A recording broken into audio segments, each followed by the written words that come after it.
ভারতের জাতীয় নিরাপত্তা উপদেষ্টা অজিত ডোভালের সঙ্গে বাংলাদেশে তার কাউন্টারপার্ট খলিলুর রহমানের একটা ওয়ার্কিং রিলেশন বা কাজ চালানোর সম্পর্ক সম্প্রতি গড়ে উঠেছে।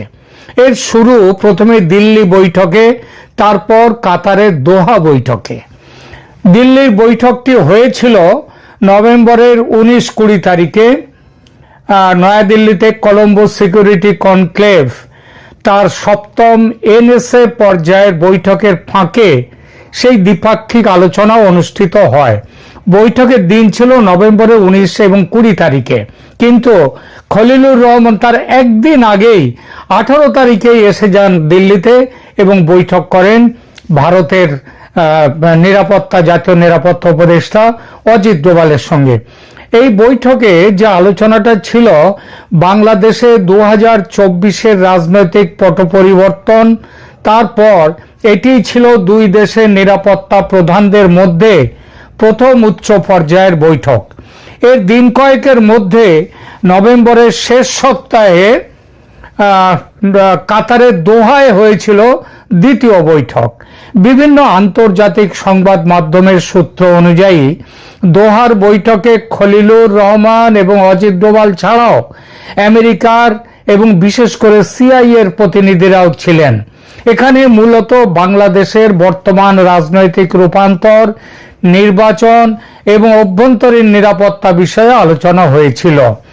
আঞ্চলিক নিরাপত্তা প্রাধান্য পেলেও অত্যন্ত জোরালোভাবে সেখানে এটা প্রাধান্য পেলেও অত্যন্ত জোরালোভাবে অন্তর্ভুক্তিমূলক নির্বাচন বা ইনক্লুসিভ ইলেকশন বিষয়টি আলোচিত হয়েছিল।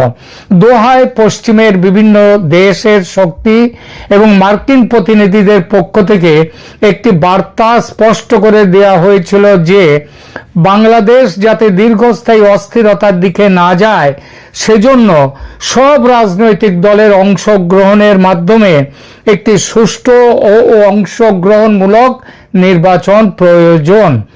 দিল্লি ও দোহা এই দু জায়গার বৈঠকেই ভারত এবং কিছু পশ্চিমা দেশ সরাসরি প্রত্যক্ষভাবে এবং পরোক্ষভাবে আওয়ামী লীগকে নির্বাচনের বাইরে রাখার সম্ভাব্য নেতিবাচক প্রভাব, যেমন সেই প্রভাবগুলো কেমন, যেমন চরমপন্থার উত্থান বা গৃহযুদ্ধ সদৃশ পরিস্থিতি সেটা আসতে পারে এবং সেই নিয়ে উদ্বেগ প্রকাশ করেছিলেন। আন্তর্জাতিক দাতা সংস্থা যারা ঋণ দেয়, ঋণদাতা সংস্থাগুলো এবং ভারত ও আমেরিকা সহ প্রভাবশালী বেশ কিছু দেশ, পৃথিবীর প্রায় সমস্ত দেশ এখন স্পষ্ট করে দিয়েছে আওয়ামী লীগের মতো কোনো বড় দলকে নিষিদ্ধ বা নির্বাচনের বাইরে রেখে দেয়া হলে সেই নির্বাচনের গ্রহণযোগ্যতা আন্তর্জাতিক মহলে প্রশ্নবিদ্ধ হতে পারে। দোহা বৈঠকে আমেরিকানদের অবস্থান ছিল নির্বাচন হতে হবে অংশগ্রহণমূলক এবং সেখানে আওয়ামী লীগকে রাখতেই হবে। ঠিক হয়েছিল দোহা বৈঠকের পরেই শিগগিরই দু দেশের মধ্যে ভারত এবং বাংলাদেশের এনএসএ পর্যায়ে ফলো আপ অ্যাকশন নিয়ে দ্বিপাক্ষিক বৈঠক হবে, কিন্তু সেই বৈঠক আর হয়নি। বরং খবর পাওয়া যাচ্ছে দিল্লি ও দোহা বৈঠকের আলোচনা ও সিদ্ধান্ত খলিলুর রহমান প্রধান উপদেষ্টা মোহাম্মদ ইউনূসকে জানালে তিনি আদৌ খুশি তো হননি, বরং স্পষ্টতই রুষ্ট হন এবং এইসব আলোচনাগুলো তোলার জন্য, আলোচনায় নিয়ে আসার জন্য এইসব বিষয়গুলো তিনি খলিলুর রহমানের সাথে তার কিছু কথা কাটাকাটি গোছেরও হয়। আপনারা অনেকেই হয়তো ইতিমধ্যে খবর পেয়েছেন, সেটা হচ্ছে দোহা বৈঠকের পর থেকে খলিলুর রহমান কিন্তু বেশ কিছু দিন ধরে একটু চুপচাপ রয়েছেন। তিনি বেশি নড়াচড়া করছেন না, যেমন আগে খুব ঘোরাফেরা করতেন সেটা তার দেখা যাচ্ছে না। তাহলে আর ইউনূস এই দিল্লি এবং দোহা বৈঠকের যে আলোচনা হয়েছে সেটাতে তিনি যেমন রুষ্ট, আবার সেই সঙ্গে রুষ্ট হওয়া ছাড়াও তিনি নিরুপায়।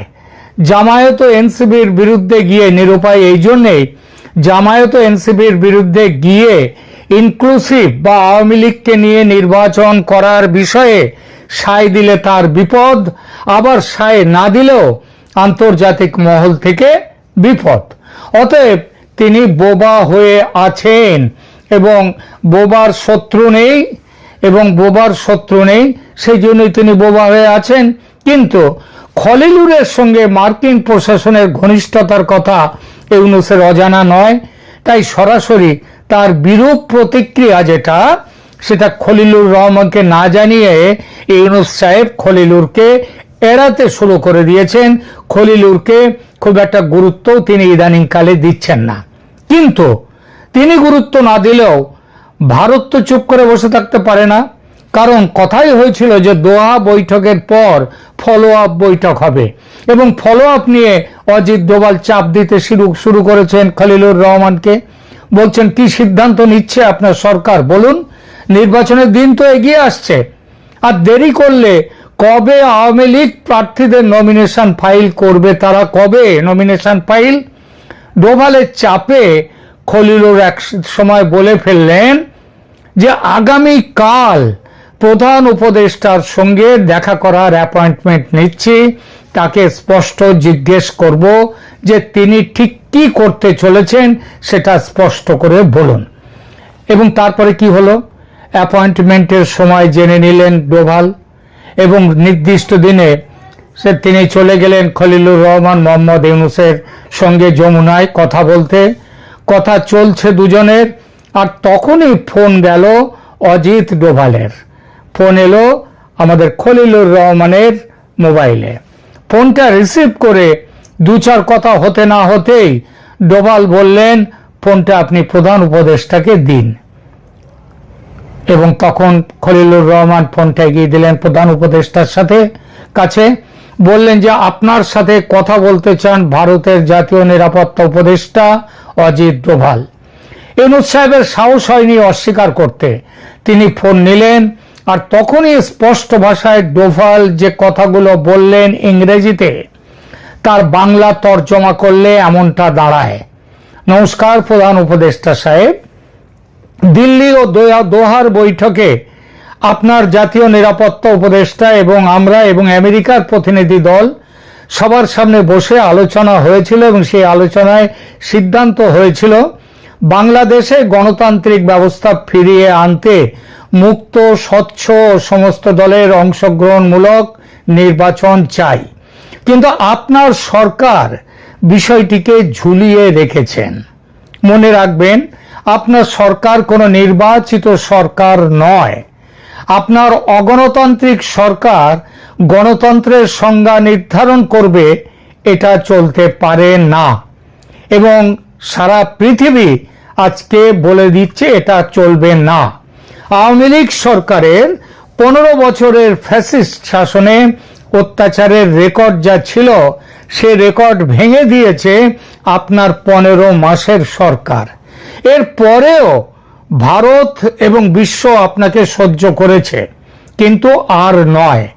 আমাদের কাছে, ভারতের কাছে আমাদের ট্রাম্প সাহেবের, প্রেসিডেন্ট ট্রাম্পের স্পষ্ট নির্দেশ এসেছে, বাংলাদেশের বিষয়ে আমরা সিদ্ধান্ত যেটা নেব সেই সিদ্ধান্ত তার। কিন্তু সেই জন্যই ভারত কোনো রকম ভাবে কোনো জিনিসটা খারাপ জায়গায় পৌঁছক, আরো খারাপ হোক, চূড়ান্ত খারাপ জায়গায় যাক, এটা আমরা চাইনি। সুতরাং ভারত আপনাকে এতদিন সহ্য করেছে, কিন্তু আর নয়। আমরা বাংলাদেশের সাধারণ মানুষের বিরুদ্ধে যুদ্ধ ঘোষণা করব না, এটাই ঠিক আছে এখনো পর্যন্ত। কিন্তু বাংলাদেশের বিরুদ্ধে যুদ্ধ ঘোষণা না করলেও আপনি সাবধানে থাকবেন। এই কথার কি মানে হতে পারে সেটা আপনি আপনার নিজের মতো করে এর মানেটা তৈরি করে নিন। এই বার্তালাপের খবর নয়াদিল্লির সাউথ ব্লকের সর্বত্র এখন আলোচনার বিষয়।